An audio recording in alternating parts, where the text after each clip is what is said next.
Okay, so what I'm going to demonstrate now is a spin avoidance exercise. As with the previous flights, we'll assume we've done hassle checks and had a really good look out around and beneath us. So what I'm going to demonstrate on this exercise is how the glider behaves when we stall it in a turn in both balanced and unbalanced flight. So initially I'm going to stall it in a balanced turn and we'll see how the glider behaves. So we have a really good look out in both directions prior to turning and then roll into the turn. So we're now in a balanced turn. Notice the yaw string and the slip ball.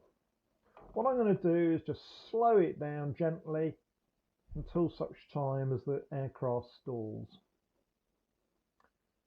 40 knots now, sticks coming back, keeping the turn balanced. Note the position of the nose on the horizon, notice the position of the yaw string, sticks coming back, sticks coming back, sticks coming back.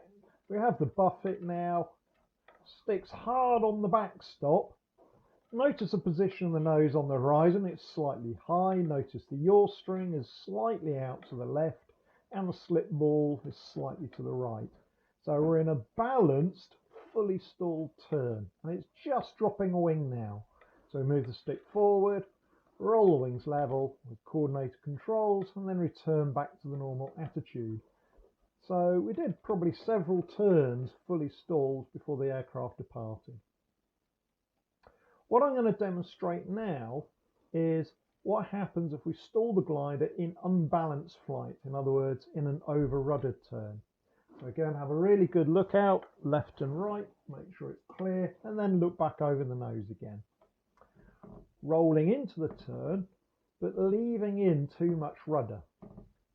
Notice where the yaw string is, and also where the nose is on the horizon. You see it's actually lower than it was before. Slip balls out to the left, so this is an over-ruddered turn.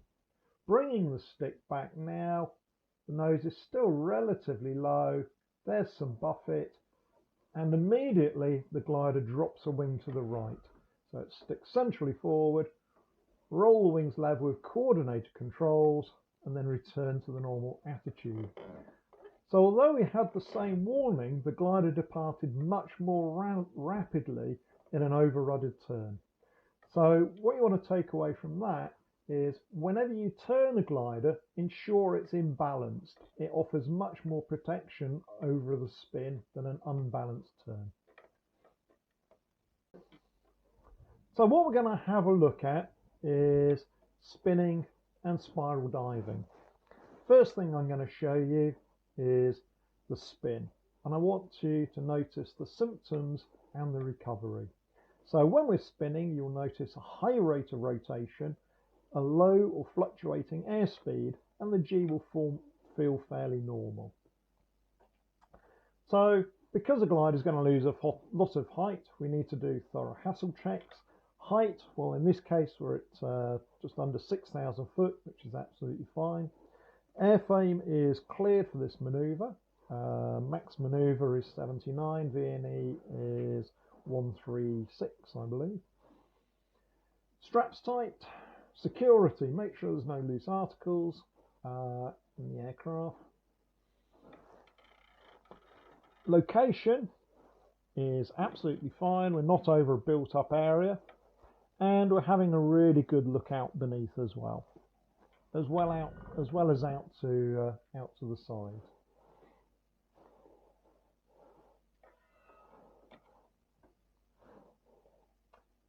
Okay, it all looks clear to me. So for the spin, I'm going to set up a demonstration of an underbanked over-ruddered turn. So imagine we've got ourselves a little bit low in the circuit or around a field, and we're trying to stretch the glide. Because we're stretching the glide, we're just holding the nose up slightly. Notice the speed's decaying. We go into a turn to the left to come round to land in the field.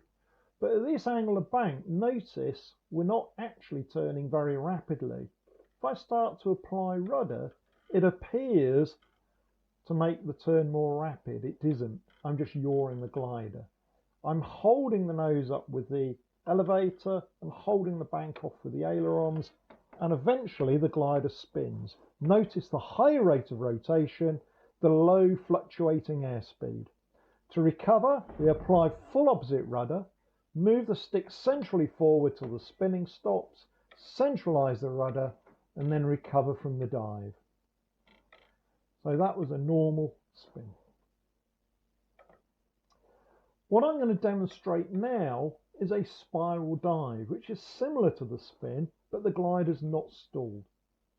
In the spiral dive, you'll notice that the speed will be increasing, the G will be increasing, and the rate of rotation will be much lower than it was in the spin. I'm going to use the same entry of a slow over-rudder turn, but I'm not going to bring the stick onto the backstop, and I'm not going to hold off the bank with the ailerons. Notice how the bank's starting to increase, the nose is now starting to go down, and the speed's increasing. So in the spiral dive, it's a lower rate of rotation, the speed's now rapidly increasing, and there's quite a lot of G. To recover, we use coordinator controls to roll the wings level whilst preventing the nose from coming up. And now we can use the elevator to pull out of the dive.